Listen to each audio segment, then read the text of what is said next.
A fifth of companies in the EU offer their goods or services online, and that proportion is growing every year.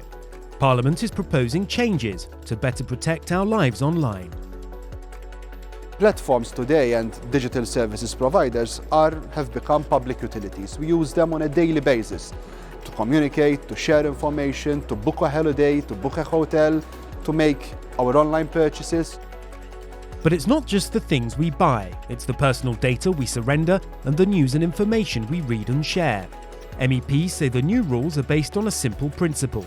If it's illegal offline, it should be illegal online.